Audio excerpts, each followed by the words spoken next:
yeah, you can have folks run for office, you can have folks be in office, but then it's hard because then you have Democratic Black mayors who are making the same folks their enemies. I really genuinely believe that the image that Bill Cosby exported to this country as this kind of pathway into the Black elite. She keeps her position, she keeps her principles, but yet she also has a job. It is your job as a city council person to meet with people that you do not like. And to me, for people who consider themselves radical or progressive, and stop talking about people like a politician just does this of their own volition. We're always looking for someone to crucify. We're looking for a martyr. And it's like, we don't need martyrs right now. We need leaders, y'all. Like,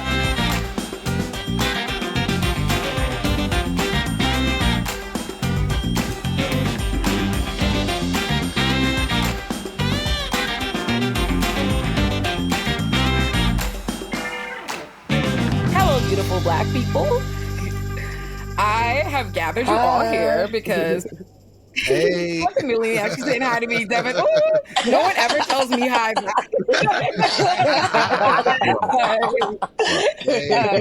I love it. I've gathered y'all all here because I've talked to all of you individually, either about like some Black politician or the state of Black politics, or like something that is happening, like something negative or anti-Black that is happening under the watchful eye of some Black politician, and like how our communities like feel and receive them. So I don't have a specific topic. I have more of like, I want to hear all y'all's thoughts, like a town hall and a discourse, because I think so much of what we're all like talking about and like working with in our different like areas overlap. So yeah, I think like, I don't even know where to begin. Leah's doing like amazing work on like housing and like all the knowledge on how Eric Adams is doing numbers to that. Like Devin is very involved in what's happening in Stop Cop City, like Chandra is expert in all the things that is happening in New York City. Nalini and Garrison know everything. So whoever wants to start. Who wants to go? I choose you, Leah. I think for me it's interesting seeing everything with Eric Adams play out, because I was born and raised in Brooklyn, where, he came to rise. Trump is also from New York. We don't claim, a lot of these folks, but at the same time, it's different because it's interesting because they're all having this reckoning all at the same time. And for me, Eric Adams followed Mayor Dinkins, who was the first Black mayor, very closely. And he's a different type of mayor. And I think that this is my personal opinion, I think that he modeled his mayorship very much like Cuomo and the junior Cuomo, and sort of saw how the previous mayor, de Blasio, was treated by cops and also to some degree the press, and sort of took on this whole, like, I'm going to be this law and order, like, I don't give a shit about the press, tough guy, this New York quintessential politician. And I think that when he was running, a lot of people liked that. Obviously he was elected, but a lot of Black folks also liked it. One of the things I think has really taken me by surprise, I've been a tenants' rights attorney, is I used to do a lot of my previous work in public housing and NYCHA developments. And I would constantly have those tenants say, we need law and order, we need more cops. We need, people, we need to be able to like go in the elevator and be safe. Like, so people wonder, how did Eric Adams get elected? There are a lot of folks who believe that just putting a Black face onto the system is what it is. Like, liberation is not challenging the status quo. Liberation is not disrupting it. It's simply that we have equality. We get to have the same thing. And I think that's a big chunk of it. Do you think that's changing at all? Like, Chandra, what do you think? I just got to say, it's fascinating to watch this spectacle play out with an administration that is essentially a lot of folks who are Black and brown, right? I mean, even the police commissioner, who's not really an elected position, but is a brown person. And so it's kind of facing folks to grapple with that reality. Like, I don't care what color these folks' skin is, we got to look at the impact that they're having on the masses of people. One thing I would say about I'm really eager to get into and hear from some of the folks who got so much experience in this area, including, like Devin, who's in the struggle right now, but we often talk about Black elected politicians as, like, in terms of whether they're a sellout as individuals, right? Whether we're talking about at the federal level with Kamala. But what's interesting to me is I understand why we do that, because we want to think about accountability, and because they wield their humanity against us. Like, they come to us like individuals. Oh, I'm a human. You know what I mean? I'm a human who has a Glock, whatever, whatever they do. but I actually think that harms our analysis, because these people are in incentive structures, right? So the things that I think Kamala is doing, or especially at the local level, right, that people are doing, is not just like their own personality. It's that they're trying to navigate a set of incentives. And to me, for people who consider themselves radical or progressive, we should be looking at those structures. And what do we need to do to influence those structures, and stop talking about people like a politician just does this of their own volition and this individual. Does that make any sense, what I'm saying? Yeah. Mm-hmm. Coming from a city that has had a history of Black mayors, going back to Maynard Jackson, we've had Black mayors longer than I've been alive. We've had Black mayors at least since the 60s and 70s in Atlanta.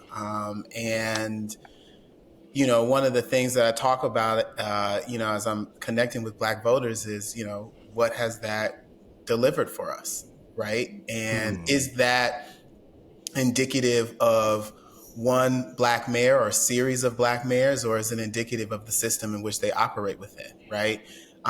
Yes, they are the mayor of the capital city in the state of Georgia, but we also know that Georgia politics and Atlanta politics are different, but they remain intertwined. And many of the people who are selected to be mayor, who are, kind of propped up as these are the folks that, you should be supporting, are people that, the corporate community have said, okay, we're okay with them.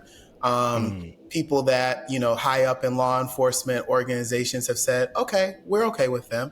And so we haven't really gotten a full roster of what Black leadership could look like without the hands of white supremacy and corporate interests really picking the Black folks that we are allowed to support. And I think that speaks to that system piece that you brought up earlier about what is the system in which that we are operating within. And a lot of times we are focused on, trying, particularly as progressives, trying to elect, progressive Black folks, progressive elected officials to public office. And then we are deeply disappointed when they get there, because we recognize that they are going inside of a system that in some ways is set up for them to fail from the jump as a progressive. We've seen this happen with progressives who have gotten elected, and we were not happy with necessarily what they were able to accomplish. I think AOC is an example of that, right? Where people had all of these expectations around AOC, and some of them were legitimate. But also, I was also looking at folks like, do you really have realistic expectations around what this one woman is going to be able to achieve in Congress, an institution that has historically been racist, an institution that has historically been ineffective, and that has been a rubber stamp for Wall Street? What did we really think that one squad of, progressive women of color were going to be able to accomplish? And so I think that we have to have realistic expectations for the progressives that we do send to public office, while also still, holding folks accountable to what they said that they were going to do, and help them shape a realistic agenda, right? Like, don't sell us this, that you're going to get in there and you're going to be the pathway to liberation. You are not. However, you might be able to do a lot of harm reduction to ensure that the system that you are elected to is not harming the communities as much as it would be if you were not there. As Stokely Carmichael talked about how we have to send people to these systems diametrically opposed to it. And a part of that, being diametrically opposed is a recognition and an acknowledgement of what the system is that you are being elected to serve in, and leveling people's expectations around what's going to be able to be accomplished as opposed to what's not.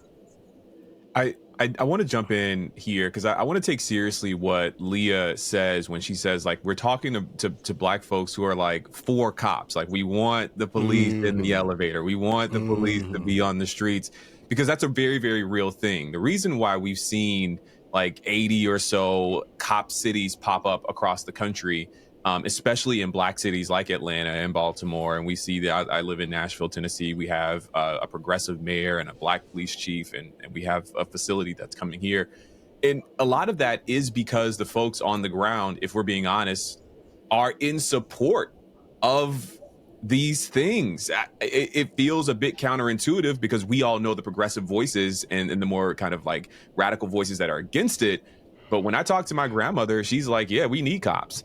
And I'm like, yeah, okay, Nan, don't tell everybody. Don't, when they call you and ask you, don't say that on the phone, right?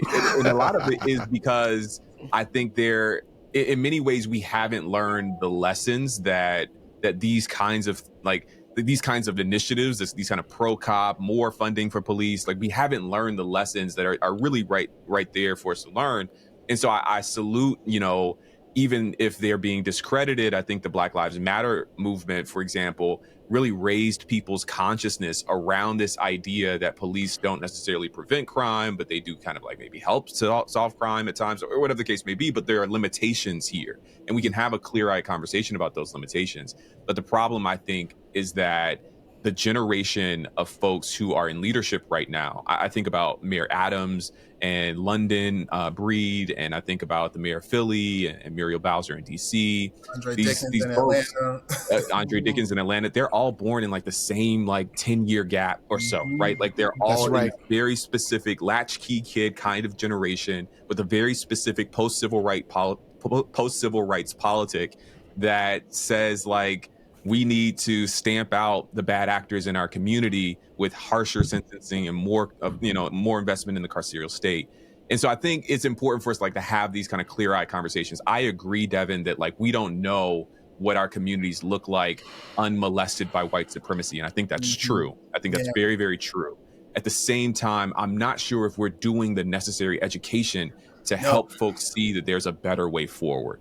That's what I was going to talk about. Oh, Devin, you go. Just really quickly. Yeah, I think, having been a part of the movement for Black Lives, an organizer on abolitionist inspired campaigns, one of the things that I tell a lot of the folks that when we're doing strategy work around how we are going to convince people to sign these petitions, like we did amass 116,000 signatures for the Stop Cop City effort, right? To put it on the ballot so that people could voice their opinion and say, we actually don't want to support this. And many of the people who did sign the petition signature were white progressives. There were some black folks that signed it as well. There was a good amount of black folks. It's Atlanta, right? But many of the people who have been some of the most vocal have been white progressives who live in Atlanta, many of them who would even be considered gentrifiers, right?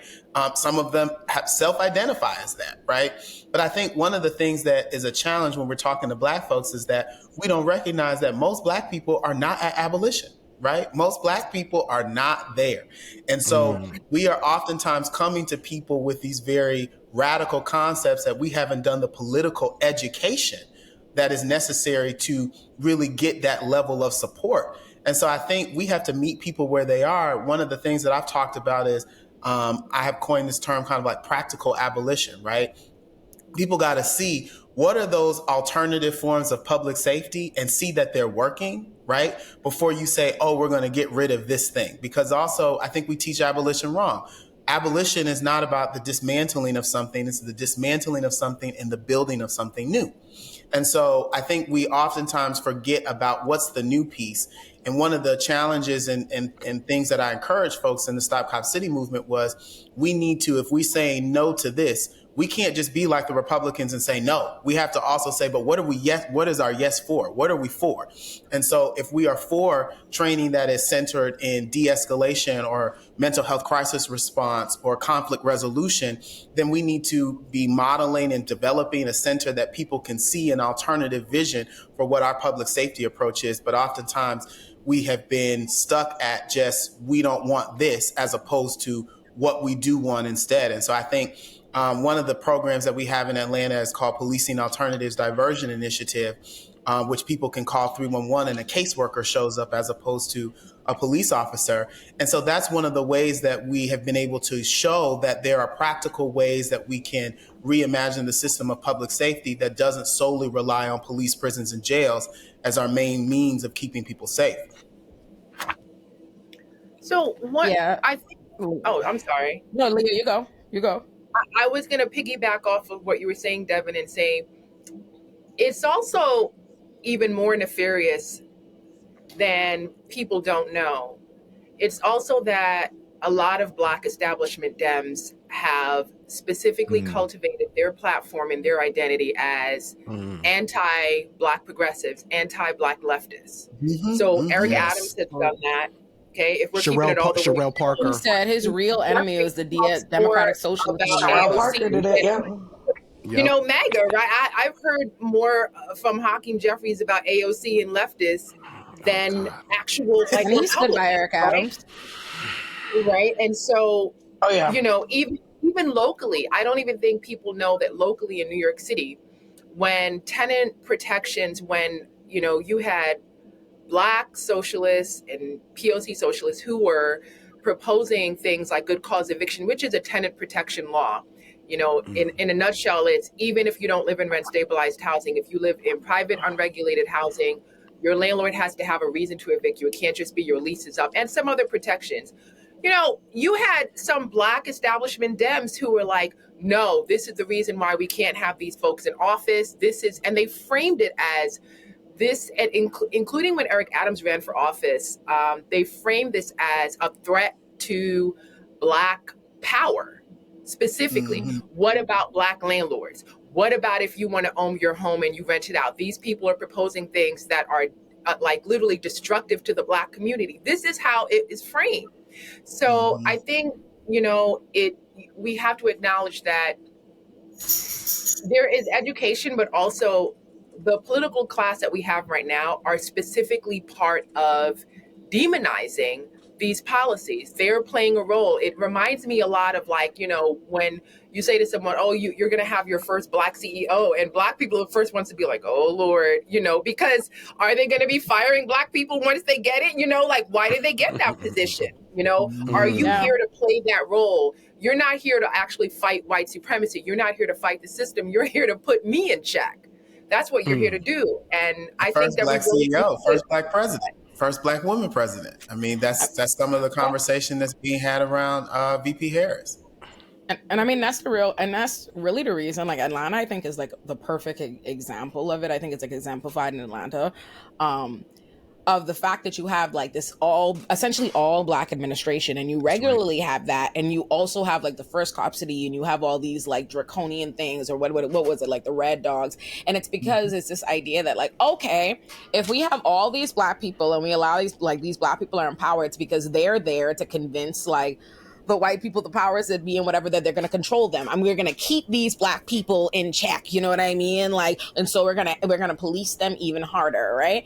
And y'all are all speaking to something I've been reckoning with a lot this year, like just that, and not just this year, like specifically in terms of like the Black community this year, but like in general, I've known for years that people don't agree with us, like, you know, and I think that's something that's really forgotten in our online spaces, and especially how the world has become more virtual, and we communicate, and we like, I really feel like my audience, even like my audiences, like when you speak about things, I'm like, I really feel like we've forgotten that people don't agree with us. Like sometimes like I'll see us like demanding, like as a community, like demanding a politician who we know does things in service of us, but we want them to say all the leftist things and say they're an abolitionist and say that. And I'm like, do you not want them to be in power? I'm like, right. The average, like, we keep telling ourselves, like, we keep, like, and I see it especially in election season, like, this myth that everybody is a leftist progressive waiting to get that candidate. And it's like, that's not true.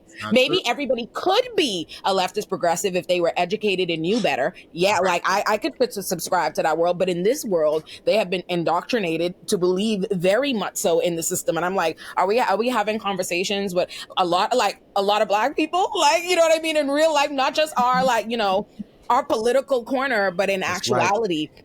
And something that I found to what Leah was talking about, and like the commitment to like the Black power structure, the reason they're like that is such a powerful thing that Black people are invested in. Like what I experienced with like, even like after my Breakfast Club interview with Eric Adams, or even after his indictment, is people being like, and Black people being like, well, all the white mayors and the white politicians can do this or whatever, and they're only going after our Black politicians and da da da da da. And it's just like we truly,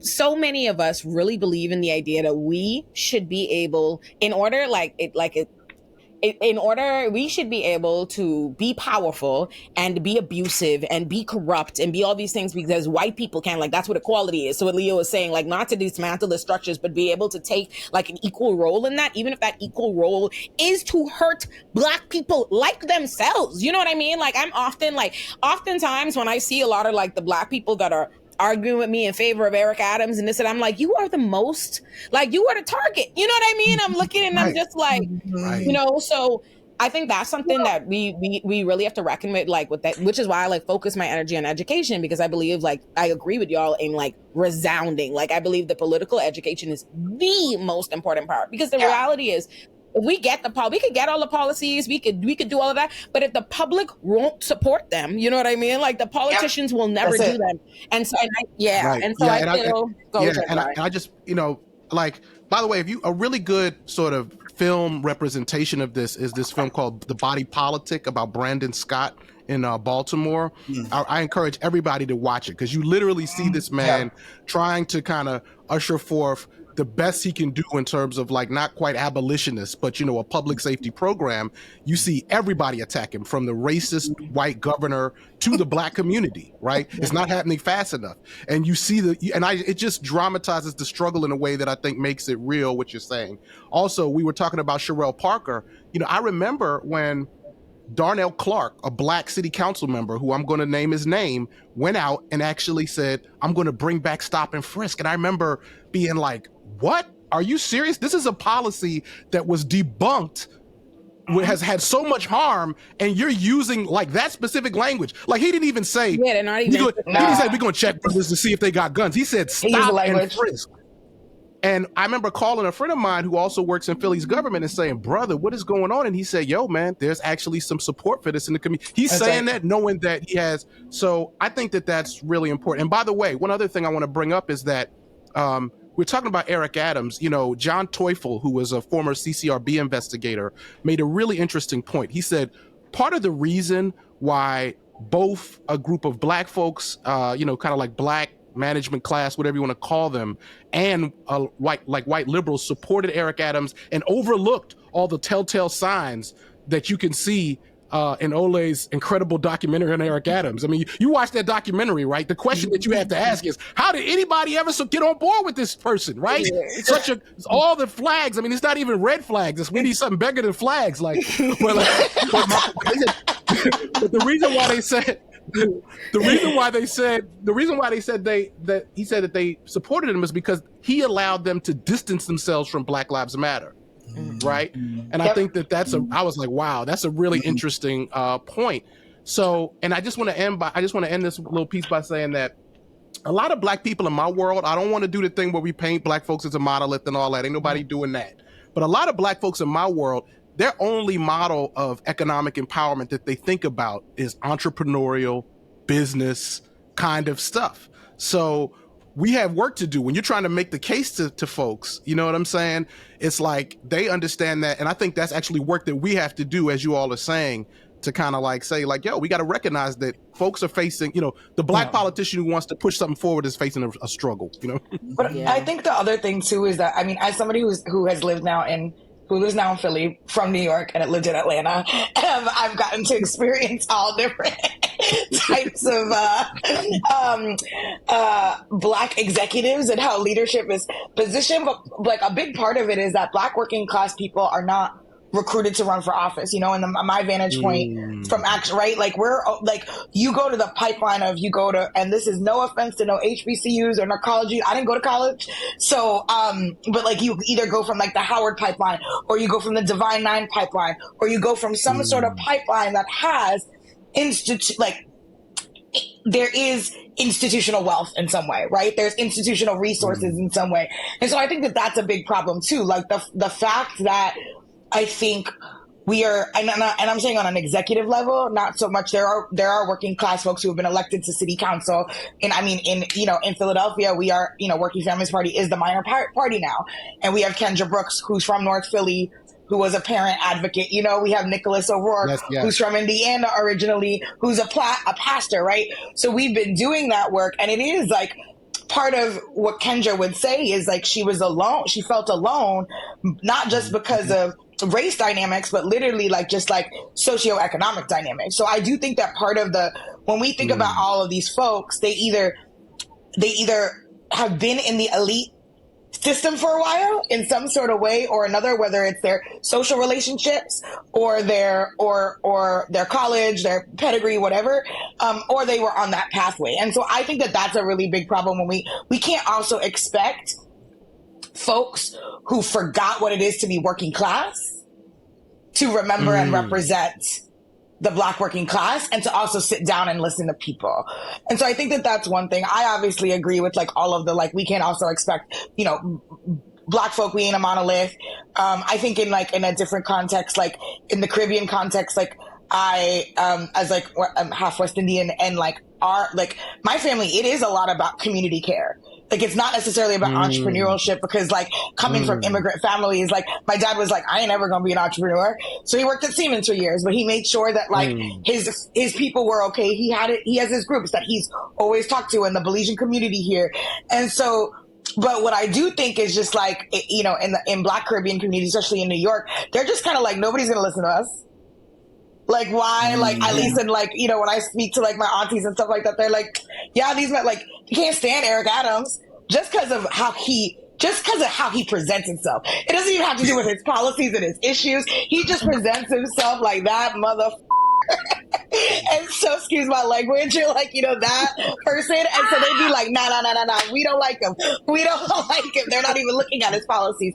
But anyway, I say that all to say is that I feel like we got to do a real job on like actually recruiting working class people to feel like they can contest for power, and we got to have their back and understand that when they say something, like, to me, I don't care if somebody says, you know, I want to pass the Coffee Act, and that actually means they're going to redistribute wealth into our communities. Like, we're too obsessed with the hashtag culture. We're too obsessed if we say something that nobody can say anything other than that, even though we got to speak to in New York, you got to speak to 8 million people. In Philly, you got to speak to 6 million. Like, you know, like, it is, we're too obsessed with this. Like, you can only say this hashtag on the internet.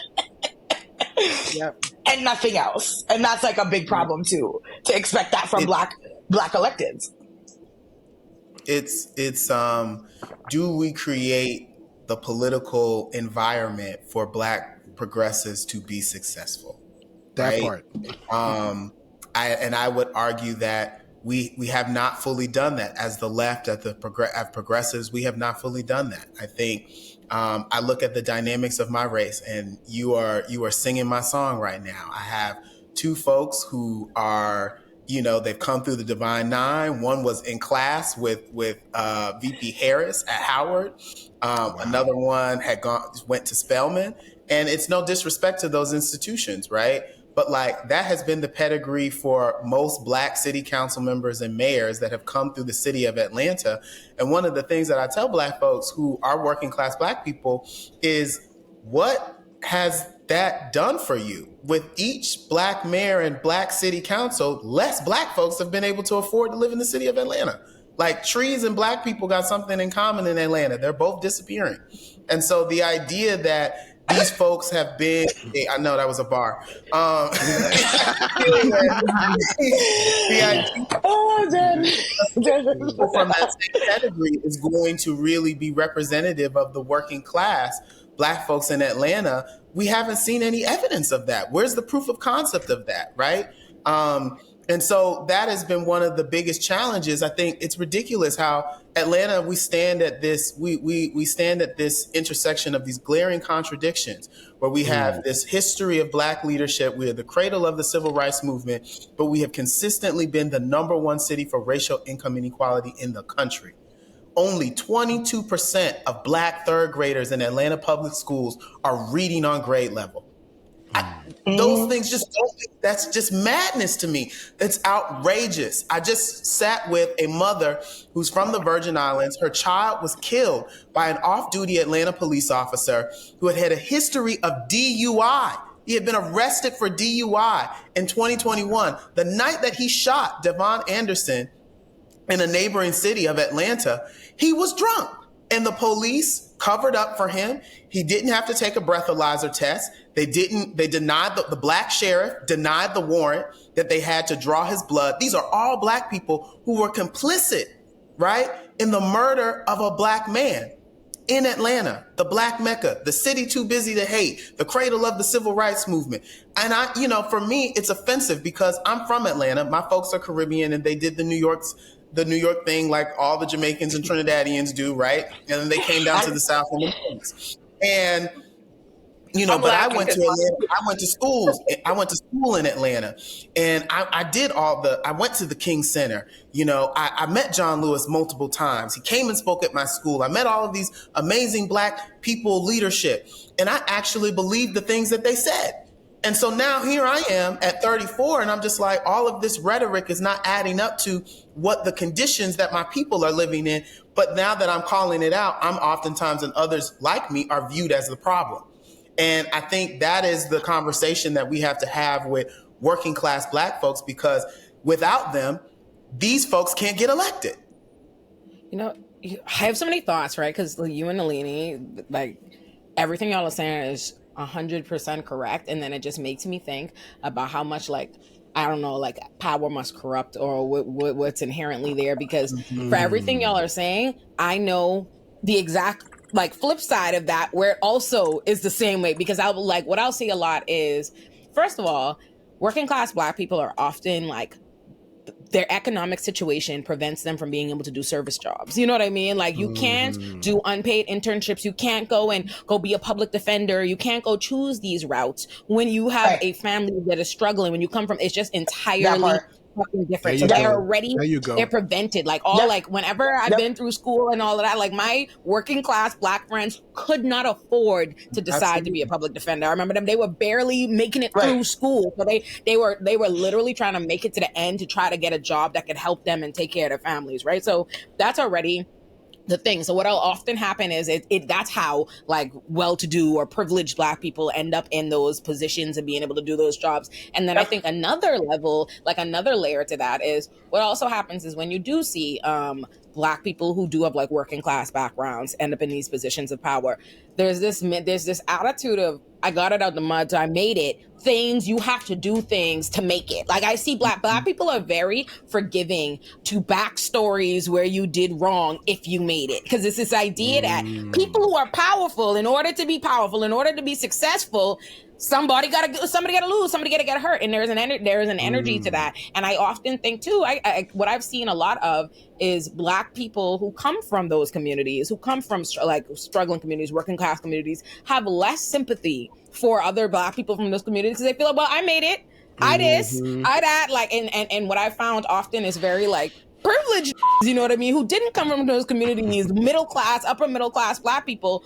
who are like, because you didn't come from those communities, you know exactly how hard it is. You're like, you don't know how much shit is stacked against you, like, just how much more privilege, you know what I mean? And it'll be those black people, like, lobbying for progressive things, and then other black people who are actually from those communities feel, well, you shouldn't be the person speaking for me. You don't actually understand my experience. And they're not wrong insofar as, like, black people, and there's been lots of discussions about this, like, lots of academics and scholarship and stuff about, like, how, I guess, like, the petty bourgeoisie of black people, like, you don't have the experience to be able to fill the gaps. You might have the idea and the theory, you know what I mean? And, like, you want to take these progressive and abolitionist ideas that were actually started with these, like, working class people who are actually a part of the struggle and actually on the ground, but you don't have the, like, experience in the community to really put that into application. So I think it's a massive disconnect of, like, on so many different levels. Like, every way you slice it, there's so much about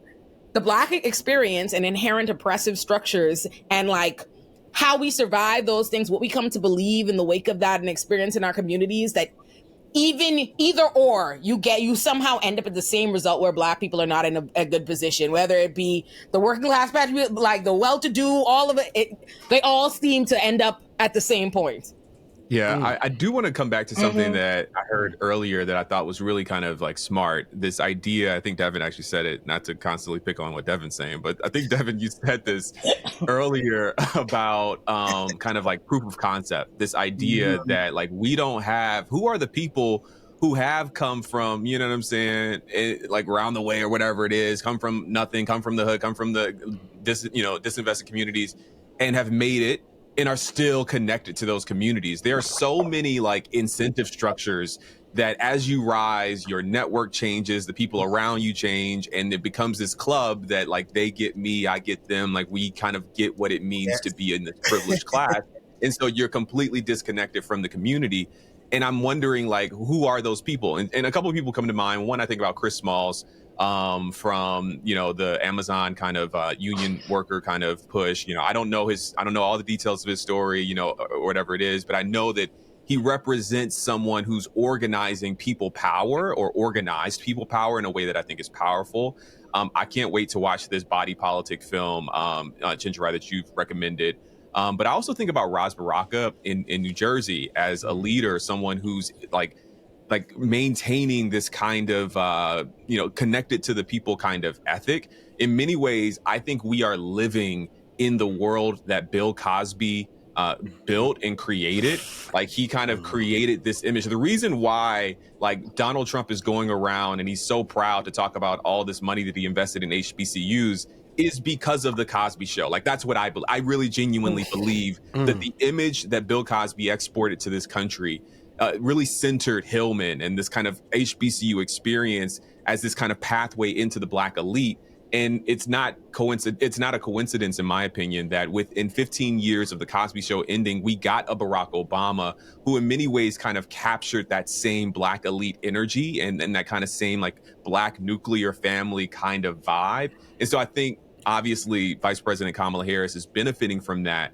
And so this connects for me to this idea of proof of concept. We are going to continue to kind of perpetuate these kinds of standards for what it means to be a leader in the community, because that's what we see. And I'm thankful for like a Quinta Brunson and Abbott Elementary. Janine Teeks needs to get her life together, but like she is a working class person who is like cool, right? And like she kind of represents this kind of image that I think we need more of like a Black person who cares about the community, is successful, could maybe get some relationship stuff together, but overall a really good example of like the kind of person that I want to see more of coming out of our community and more of those images being produced. And so that's kind of what that all kind of triggered for me. That made me think, first of all, you're statistically correct, right? Like a different world literally did factually lead to a massive burst in Black people attending college, like more, not just like college more and HBCUs more, which is, a good thing, right? So it's like, but I think we always do things in apps like Black people, we be all or nothing. Like, you know what I mean? And like when I think like I'll see people like our little critique of like, okay, where we could do us doing too much with this, and like we'll go to media like, okay, well none of that. Like I've seen it even when you think about Insecure, right? Like Insecure was something that like it felt to me in my Black world like that's my Black world, you know what I mean? And then you would see and people make valid, critiques on that is not like all the Black experience and yada, yada, yada, and this and the next thing or whatever. And it's like, we never want to have all. I don't know why, whenever you ever notice that, like whenever we start critiquing one genre of like Black representation, you know what I mean? It's always just like, we shouldn't have that. That is bad. You know what I mean? This is like, we always say Black people are not a monolith, but we're constantly trying to decide on a monolithic representation. You know what I mean? Like we never want to have, Insecure, A Different World, Love and Hip Hop, all of the things, Abbott Elementary. We don't want to have it all. We look at the pie and we be like, what must go? What is bad Black representation? You know what I mean? I think it's interesting. We're talking about a different world and, that genre in the 90s where we had, it wasn't just Black sitcoms, it wasn't just Black shows, but like Black arts, like creativity, Black authors. We had so many of that. And I always think like that, a lot of that came about because those were the children of the civil rights, the 70s, like their parents, their parents were deep in the civil rights movement. And so then we had that, a decade full of Black empowerment in seeing it on the screen, seeing it in the arts, seeing it in literature. But one of the things I want to come back to is how do we open up opportunities for Black working class people to take leadership? I grew up in Brownsville, in Brooklyn. And for folks don't know, Brownsville is a mostly Black neighborhood. I should, let me just paint this picture. I grew up there and only left to go to college. And I don't even recall seeing more than 2 white people at the same time until I went to high school. So I remember when I stepped in, people don't understand how segregated New York is. When I went to high school, which was outside of my zone, I was like, oh, wow. Like, I was like, oh my God, there's a white person, right? And I was 14. So, then when I went to law school, I graduated from law school 15 years ago. I think folks should know, Olay, you and I were talking about this, it was very, very known that Black people were recruited specifically for prosecutor roles and to work at law firms, specifically in employment discrimination, to represent the company, to work at those big law firms. Even if you were from a middle-class background, these were the roles that they were. It didn't matter if you had a 4.0 GPA. They were like, well, these are the roles we want you for. And so for me, when I said I want to work in social justice, it was like, what? How are you going to do that, right? And it was tough. You have to now take a lower salary. You have to have the money to do that. And for a lot of folks who grew up working class, once you make your first 6 figures, it doesn't even, you're also helping relatives, right? People don't understand that part. You're also helping relatives. So the money, especially if you're in the sandwich generation, the money is not the same as someone who grew up middle class or wealthy and they're making 6 figures and that money is just for them. So, I think we need to think about ways of how to make systems more open to have like Black working class people who are leading, so that it's not, it's not so like you have to take these roles. You cannot even afford to take on a leadership role. And I'll just say it's also, it's no pretty picture when you end up working in the, you also, I'm pausing on my words because I'm trying to think of how to say this, but the long and short of it is, it's not fun when you're also working in an environment where it's like, we got y'all. Because then you're like one of the few Black folks, and then you're like, you're working with the clients are Black, they look like you, but then you're sitting alongside and you're having these weird conversations. It's a weird experience, an extremely weird experience, and it's very isolating. Yeah. I can see why people don't want to do it, Yeah, I mean, I would just jump in and say, from the standpoint of, teaching at a university where I see all these talented Black folks come through, and I kind of see how folks who have progressive or even radical instincts wind up getting picked off and groomed and socialized into these other corporate things. And of course, I want folks to succeed. I understand the struggle is real. I'm here. Look, I hate to say it, y'all. I done wrote some recommendation letters for Black folk to go to some evil places. I'm sorry. I'm confessing. Because I'm like, yeah. Because I need you to get that back. It's real. But, but on the other side, but on the other side, I think of Kendra Brooks in Philly, right? And how she kind of got into this position, because the first time I met Kendra Brooks, it was at a protest in North Philly, where Philly was trying to regain control of his school school board. Yep. And she was she's a Black mother and organizer at that point. And she spoke, and I was like, wow, she's powerful. So Kendra came out of movements in Philly. And by that time, because there was a coalition that had already been successful, one of those uneasy, complicated coalitions that got Larry Krasner elected, and working with the Working Families Party and other folks, they were able to strategize and say, we can get Kendra in. And I watched Kendra as this Black woman, like you said, coming from North Philly, and feeling like North Philly, you know what I mean? Like she had to endure all of that, all those things to get into that position. But man, when she got in, the power I'm talking about, she came in, she was in during the pandemic. I mean, she was pushing through, anti-eviction legislation, just taking the positions, meeting with the abolitionists and being like, look, y'all, we gotta figure this out. How we gonna do it? There's only a couple of us on the council who gonna move it forward. And so that gives me hope to really underscore the point you're making, Leah. You know what I mean? And also, though, like the thing that I think is really important that I find, especially with helping different people across the country, but like not being that national person that's like, I don't know anything. So I go there and I spend too many months in Arizona and Phoenix and, all this stuff. It's also about how the movement treats folks. And I've seen it so many times that, like, you know, and I'm gonna go there. Yes, I am. I have been in this 16 years now, and I'm gonna, you know, lay it down. But like the movement like with Kendra, there is a she can have conversations offline. So why would you dare go online? Like people would be run out of town and run out of the movement if they started to attack Kendra for some choices she's got to make or some meetings she's got to take. Right? Like she keeps her position, she keeps her principles, but yes, she also has a job. It is your job as a city council person, as an elected official, and we all have to understand that, to meet with people that you do not like. Agree with. Yes. And this is something that people don't freaking understand in the movement. They're like, why did this person? It's their job. It is on the job application.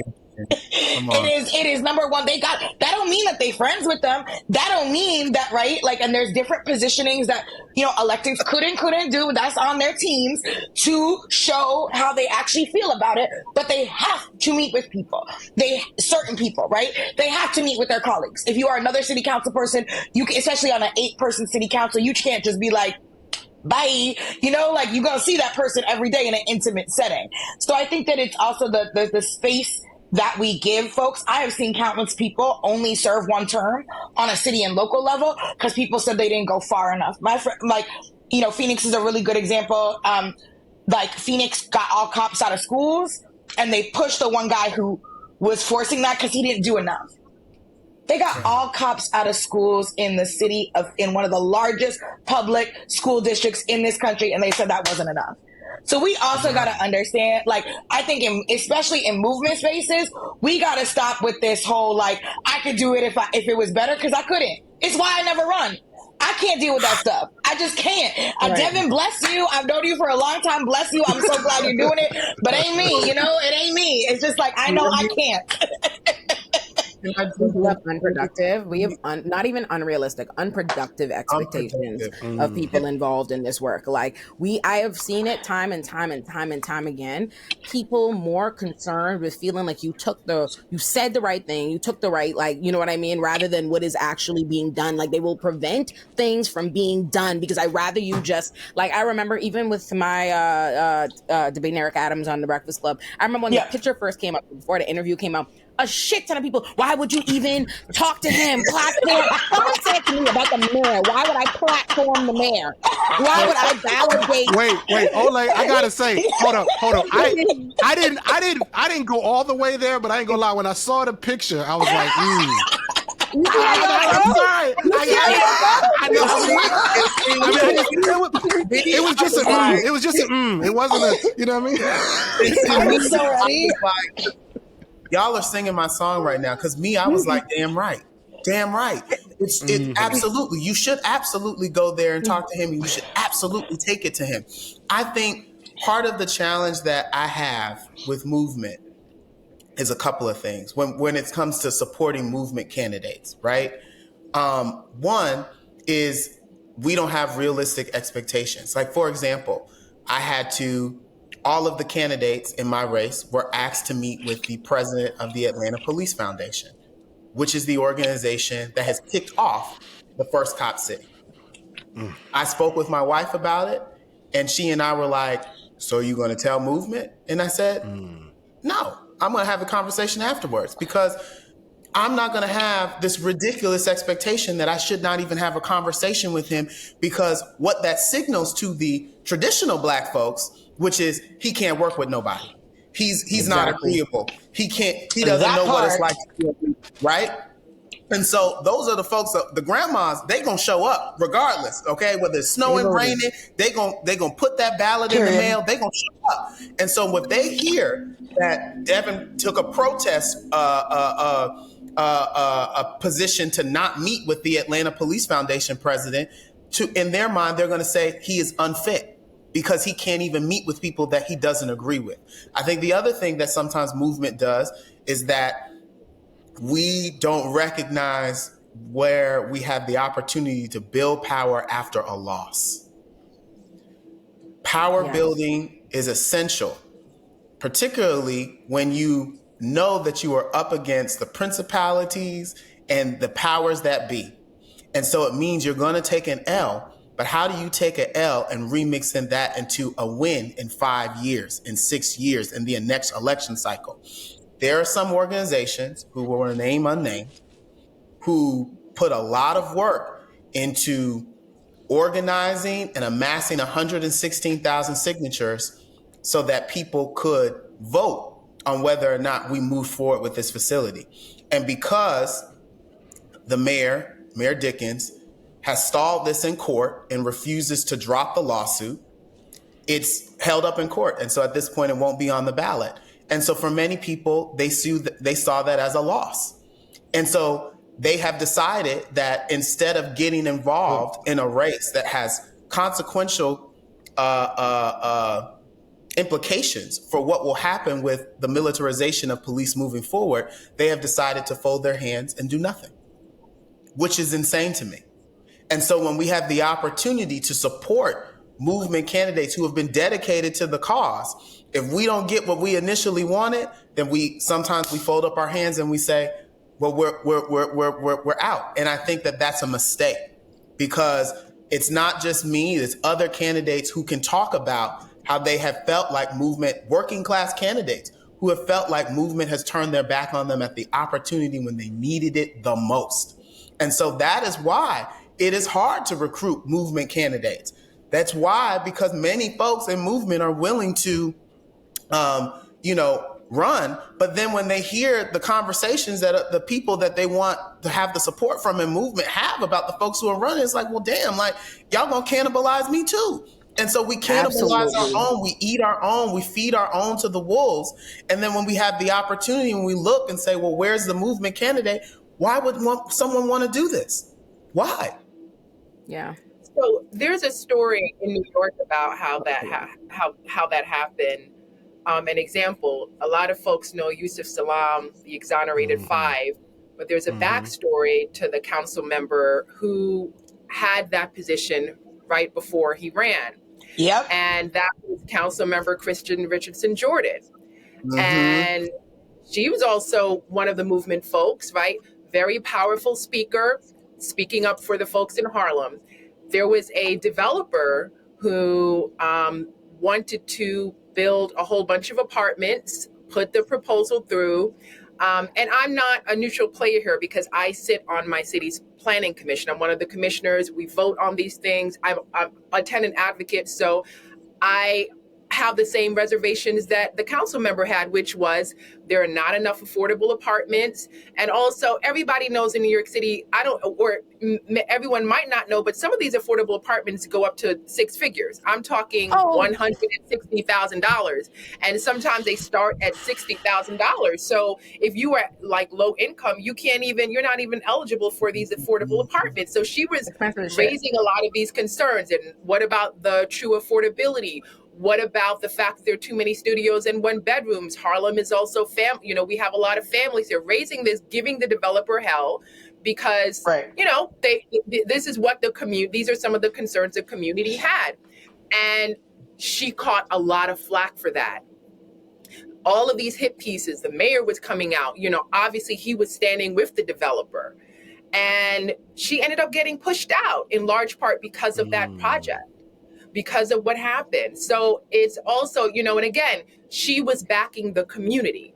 But then you have the mayor, and a lot of people don't know how the sauce is made. So I'm telling you, in New York City, developers do run shop. You don't have mayors who were sitting there telling them, hey, you can't threaten to you can't make these threats now that you're going to build a truck stop because you're not going to get what you want. Like you have to actually sit and you don't have mayors doing that. You have mayors who were telling council members, be quiet and just be lucky that we're getting a private developer who's going to do really what we should be doing, which is build affordable housing. So get in line. You have a lot of these get in line conversations. So again, it goes back to what Devin was saying. Yeah, you can have folks run for office. You can have folks be in office, but then it's hard because then you have Democratic Black mayors who are making the same folks their enemy. They're the ones. We're not talking about MAGA folks, which we have in New York. We're not talking about folks who are fake Dems who we're talking about Black establishment Dems who are also making things very difficult. And New York City, 200,000 Black folks have moved out of New York City in the last 20 years. New York City is way less Black than it used to be. This is why Jordan Neely was strangling someone. This probably would not have happened the same way if we're talking about in the 1990s. People would have jumped in, right? People, this is also a function of New York City being a less Black city. Same thing in tell Atlanta. you, having been here all of my life, it's an entirely different city, right? And so you can feel it as you live here. And the folks, again, the movement folks that are even fighting it, who is shutting them down? Let's look at who is it. Trump? No, it's Black establishment Dems. I spend more time in Atlanta fighting with my Black mayor, fighting with my Black mayor, working with and fighting with my Black sheriff for the conditions of Rice Street, which at this point is more notorious than Rikers.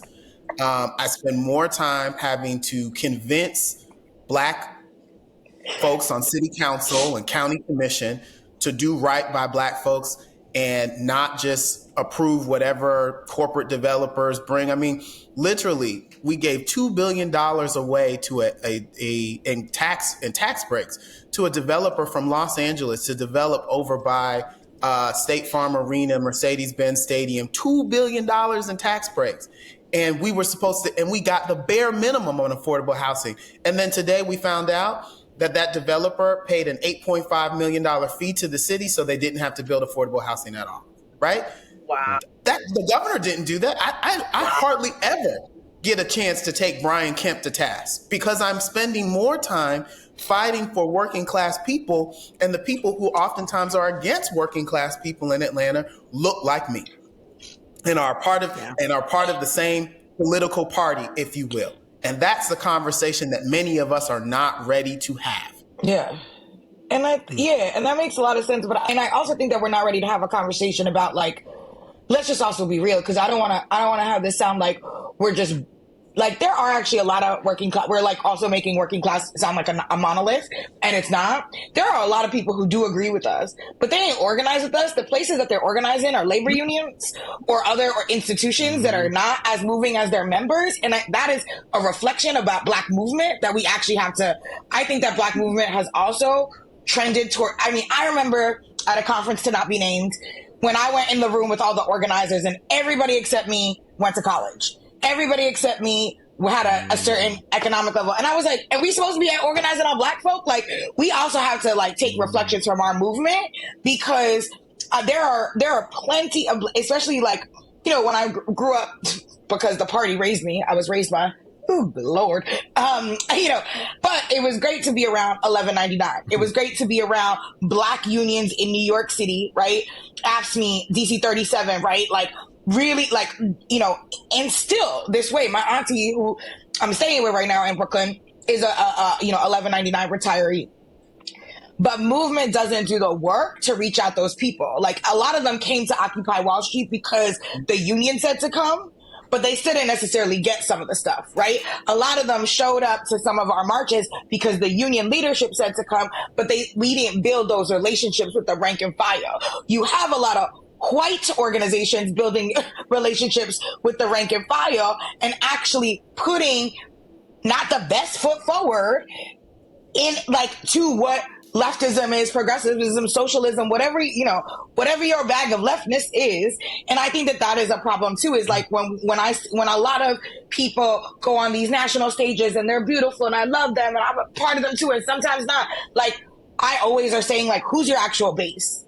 If it is Black activists that are already active, if it is Black folks, and I mean a particular kind of activist, if it is folks who you are contending and having to deal with, like, if those conversations were out in public, people be trying to cancel you, like, that's the type of stuff. I think that's what we have to actually interrogate our own movement and our own people with, because I am tired of people being like, oh, my base. And I'm like, your base is like the 17 people that would have came to any other action in Atlanta or in New York anyway.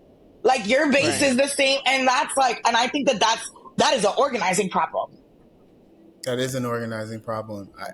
Man, just really quickly, I think as you were saying that, I think one of the other challenges is there's oftentimes a purity test that we require for movement candidates. It's all the time. It's constant. You got to retake it. Yeah, and that we require for movement candidates to pass. And the shade of it is that no one would pass this purity test, like no one, right? And so we have this bar that is so high that movement candidates have to reach, and while the bar is in hell for everybody else, and we will not. And if our movement candidate doesn't hit that bar, we will fold our hands and say, well, you're not really ready to do what it is that we need to do. You're not ready to win. And it's like, jump in, help them meet the bar. Like, don't just sit there and criticize. Bring your talents, bring your ideas, bring your resources, bring your network so that this person can hit this standard that you think that they're supposed to be hitting. But this purity test that we want candidates to be able to pass, I think it's going to be our undoing. And I think, excellent point. I think, we spend so much time being critical of power, as we should be, that even when we amass power, we become so hypercritical of that power that we abdicate it, and then we become supportive again. Because something I've noticed consistently, right? I think Jamal Bowman is a great example. Even though Jamal Bowman did not lose so much for lack of support, it was because they redistricted, and they pretty much drew his entire black vote, like his entire district, out in the Bronx. So I think Jamal Bowman can win another district, like what his district is now, and I encourage him to do that. But when leading up to his election, I interviewed Jamal Bowman. I was putting out about Jamal Bowman, so I was getting a lot of the audience. You know what I mean? What is the lay of the land on Jamal Bowman? And despite the fact that Jamal Bowman was saying shit that I'm like they will come for your head. Like, he was saying all of the things, doing all of the things we claim one time. And I swear to God, it was the masses being in my comments like, he should have been done it. You know what I mean? Or he's not progressive enough. They were calling a man who was actively laying his life, like openly attacking AIPAC, speaking out on the genocide, saying all of the things. I mean, he was speaking more clearly than like creators who have nothing to lose, right? And they were still calling him a Zionist, saying this, and the next thing talking shit about him. Then the minute he lost, they seemed to like re-give him all of the benefit of the doubt that they had just taken. I swear to God, like suddenly they started talking about him, and they were shooting about him and Corey Bush as members of the squad. We're always looking for a Messiah. We're always looking for someone to crucify. We're looking for a martyr. And it's like, we don't need martyrs right now. We need leaders, y'all. Like, that's not just because... I agree. I feel like Corey Bush and Jamal Bowman got more popular when they lost. And I'm just like, yes, what? Where are we in our politics where it is cool to see someone lose in that way who is a part of the political leadership that we say that we claim that we want? Why are we not protecting our own? Why is it that we would even put out that type of rhetoric about someone like Jamal or Corey? And let me just say, this, by the way, I'm in school right now. I'm learning so much. Oh my God. I just got to say that, man. I really appreciate this. But also, even candidates who won their elections, in some cases, right. If I'm thinking about Summer Lee, it's like, in some cases, like AIPAC ain't done. You know what I'm saying? They are not done. They might have not had a chance to mobilize in time. So what is the message to some of those folks right now? Because to your point, and again, I think everybody in here gets that, like, protest is important, holding folks accountable is important. We all on that page, and I think everybody here has been involved in doing that work. So just to knock that one out the box for anybody in the back who's thinking that. But my thing is just like, it's about that, but is our vision of governance that everybody says the right things and then is out, and then nobody's available to actually govern, right? In our vision. Yeah, I've said this on. Oh, I'm sorry. Go ahead, Leah. I want to hear you.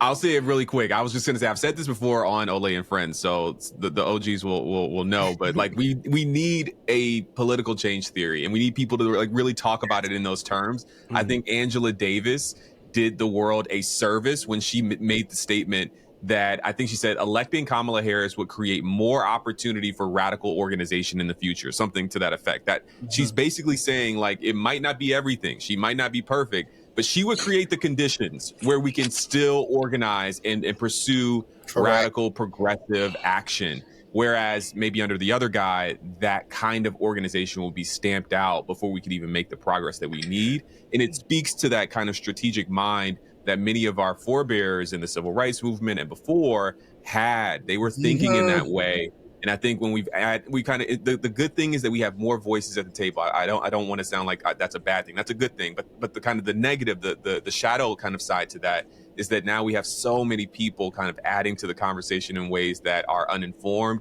and at the very least like unstrategic. Yes. Oh, that's a word. That's a collection. I feel like that's an episode. That was actually, y'all are amazing. I'm like, oh my God, I've learned so much. But I'm like, oh, this is amazing.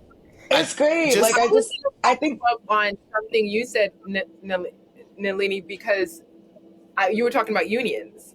And I wanted to share some tea as someone who sits on a commission and gets to see like housing proposals come up. I was shocked when a bunch of the controversial proposals that would come up, you would have tenant organizers on one side, like from the community, and union folks on the other. And I'm like, what is going on? And what was happening was tenant organizers were coming to say, yeah, y'all are proposing $3,000. These are literal examples, $3,000 studios as the affordable housing. No. And then the developer would have already spoken with the unions, so they would come to testify. But we need this project because it's going to bring jobs. So I'm like, what? It's what happened with Amazon HQ3. HQ3. It happened with Amazon. I mean, may he rest in peace. Hector, he rest in peace. Hector went with Amazon as opposed to with the rest of the community members in 32BJ. That's what happened with Cop City. There are some unions who are supporting the building the facility. Yeah, landlords are playing checkers, developers are playing chess. So I started digging in. I'm like, what is this? And they already they sign these agreements like you're gonna get, you're gonna work with us, you're gonna give our members like these many jobs so that we could build this building. So, they obviously get something out of it. But I think that that's something to keep in mind as well, that even when you do have working class folks and they are on the front lines and they are in unions, you still have the power structure that is able to sort of infiltrate and get them, push them once again to be this kind of opposition, play that role and be this opposition to the community needs. Just talk about, Garrison, you talked about something about being strategic, right? And I want to give an example. I had to have a conversation with, again, another organization that will remain unnamed for now. Very progressive, left of left, right? And they were like, so we need you to not say that you're going to support Harris for president in order to get our support. And I said, now, let me give you all this political calculus and the lay of the land. I am in a race with 5 people for a citywide council seat. 2 of those people are Black women. 1 of them sits on the school board. Do you think that I have a pathway to victory in the city of Atlanta if I come out against the first Black woman president that we could possibly have in this country? Where's your political analysis? Do you want to win or do you want to be right? And so we had to have a conversation, and eventually I just had to leave the table with, I'm okay not having you all support. Because, of course, they brought up the genocide. I'm like, I've spoken out about the genocide. I'm the only candidate in the race that's willing to commit to introducing a divest from Israel legislation at the city council, just like city council did in the 1980s to divest from apartheid South Africa. I'm willing to do that. I'm right on all the issues. But because I'm unwilling to take this position that we must support other candidates for president who at this point don't have a pathway to victory, I'm unworthy of your support. I think that we have a really off political calculus right now. And so we've got to talk about that, because for many candidates who are running for office, who are movement candidates, those are some of the conversations that they have to have in order to be electable to the populace. And we are not ready to have that conversation because work that we have not done the work in the progressive left to really take those positions and expect our candidates for local office to be successful by taking this ultra progressive position that most of the electorate is not at. Yeah. But also, like, it's like there is the ultra left, and it's also like taking a position and then making your whole campaign. And this is my analysis of what went wrong with Jamal Bowman, is that what AIPAC actually did is that they put ads not about Israel-Palestine. They put ads about how he did not vote for the infrastructure bill, even though and nobody, every progressive shut their mouth about it, even though we were outside. We were outside saying, vote no, so we get a better infrastructure bill. And literally, but nobody wanted to say that because we wanted to make it about this thing. So it's also like people be playing chess when we be like playing checkers. And it is really something that I'm like really over it because we have to actually understand that when you go to a community, I've knocked on probably like not half of the counties. There's too many counties in this country, but a lot of other counties in this country, right? Like everywhere, like Georgia, New York, Michigan, Wisconsin, like California, and Arizona. And I just, time and time again, what I see is like two things. Is it's like, there is one thing that the right wing really beats us at. And I think that it's something we really actually have to contest with, because as a person who's an internationalist, as somebody who's been anti-war, as somebody, for the first time in my life, I got tear gassed. I was in Bethlehem. Like I was tear gassed by the IDF. Like I still understand that masses of people, right, left, anywhere in between, care about what's happening in this country before they care about across the world. They have gotten that right wing, like Tulsi Gabbard, messaging about, and this is really real, right? About we can't spend money on endless wars, which was an original leftist principle, but the way that they see it, right, is also be staying at it. They're apologists for Assad and stuff like that, right? They be apologizing for Assad and his crimes in Rehovot and stuff like that. So like, when we think about all of this, like that, so that's the thing we got to contest for when we have the messaging game, and when we're thinking about elections, and when we thinking about power, and in Black community particularly, I know that like my family will be like, I care about the world probably more than your average American that doesn't care about things that happen outside of this country. And also, what the hell's happening here? I came here for a reason. Yeah. But yeah, we spend it's insane the obscene amount of time that is spent trying to tear down the only few like outlets that we have, right? Like when you think about it, like I'm always talking about political education and thinking about how, and specifically in like media, and thinking about how little representation we have. We have very little. The right has they bulldoze, like the right has an obscene level of access, resources, organization. God damn, they're organized. The right will get on a talking point. Meanwhile, the left has like the left has like a few little outlets, maybe like a couple of independent media, whatever have you. We have a couple of voices, and then the rest of the movement spends all this time, like all their time, not even focusing here, the right, any of that. Like, how can I find what's wrong with not good enough, not left enough? How can I tear down these people? Yeah, that's a real thing. Like to what Devin was saying, like, I'm not even a person who can vote, but because I have, and I've said a million times, like, Kamala will represent my ideals. I think it will be a more competent version of Biden's administration. I talk about like how I think the symbolism and what the influence that'll be negative in terms of Black people wanting to go out and be prosecutors, XYZ. But because I recognize that Kamala is much better, a Democratic administration is much better for this country than Republicans, and not just for this country, but also for abroad. But we don't want to have that. Like, I don't know why you're not allowed to like contend with that reality. Because I say that the VP of the Green Party is making videos talking about me and Angela Davis are being denounced by the ancestors. Like, that's a real thing that's happening. So, I swear to God, David, I swear to God, 10,000 people liked it. So I'm like, wow, you know what I mean? Like, and I'm like, you don't care. The amount of times I see people not care about what I've actually done, but tell themselves that they just believe deep in my soul, I'm not a real leftist, I'm a this, that. I'm like, you don't care about actually accomplishing anything. That's being able to reach voices. Well, like, I mean, to me, like, listen, I'm here for, and again, I think I speak for everybody when I say I'm all for having critical conversations about what black electeds are doing, what progressive electeds are doing. But to me, this is supposed to be in service of building power. This is what all these folks are saying. We have to build power. Maybe we need a more precise understanding of what building power means, because I think what folks are building sometimes is social media clout.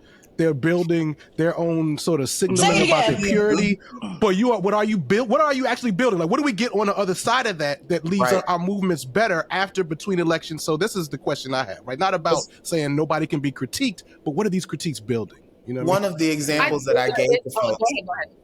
So sorry, just really quickly. One of the examples that I gave to folks, I said, let's take Georgia, for example. Georgia, Trump lost by what, 11,700 something votes. That's what he was asking Brian Kemp to get him to steal the election in 2020, right? Correct. So ideally, if Harris is to carry the state, she will either carry it around that margin or maybe even less. We could be talking about 5,000, 6,000 votes, right? What position does that put progressives in Atlanta to say to the president of the United States, if she was elected, well, actually, if you want this Democratic majority, you want a re-election, well, girl, we got to talk about what's going on in Israel right now, because I can turn out 4,000 votes for you, or I can make those people stay home. I don't have that leverage point with Donald Trump. And so when people are asking me, well, why are you going to support Harris? For me, I'm viewing it as I live in a swing state where I know I can mobilize. We just mobilized 116,000 people to sign a petition for a local referendum. You don't think that we can apply that same pressure if she's the president that's looking to run for re-election, that is trying to have a Democratic majority? We have the keys, but we have no keys. We have no leverage with Donald Trump. And so that's where the thing, I really don't understand the calculus and the political theory of change of some progressives, and particularly some that are in leadership, around what is your real theory of change? What's your end game here? What is the power that you are actually building? Because if you're going to say that because she's not progressive enough that we're not going to vote for her, for me, that makes me seem like, okay, well then make her progressive enough. You do that when you're in a place where you have leverage, where you can mobilize people, or you can say, I'm not going to mobilize people, right? Those are the type of conversations that I want people to have when they're thinking about who we are going to support politically. Like, a lot of that has to do, of course, with policy and where people stand on these really big issues. But we also know that that is nuanced, and that we can move people to our position based on how we are able to mobilize people for or against them. What are you going to say, Leah? I was going to say, one of the barriers and the challenges I think that we have, that I don't think the right faces as much, is that the left is often just pigeonholed as grifters. So if you get a platform, a little bit, people are like, oh, that's all you wanted to be on MSNBC. That's all you want, as opposed to like, okay, I'm speaking about the issues, right? I'm strategic. And I think that that's also part of it as well. And it ties into the language that the right started with, this whole like real American, like anyone who is MAGA or anyone who's Republican, like they must deeply care about this. And that's just what they believe in, even though I don't agree. But anyone who has this like left, they're just trying to. This is why I actually think Angela Davis's point really riles some people up, because I think, some people saw that as, these people are grifters. Like they just want to build a whole career out of like writing articles and talking about this, as opposed to getting something done. And, while do some people clout chasing? That's everywhere. Clout chasing is everywhere. Candace Owens, a lot of people are clout chasing, right? But at the same time, I think that we also need to disrupt this mentality that anyone who is speaking up and has progressive policies must be like a grifter. Right. Yeah, bars. I think we have an episode, y'all. Bars.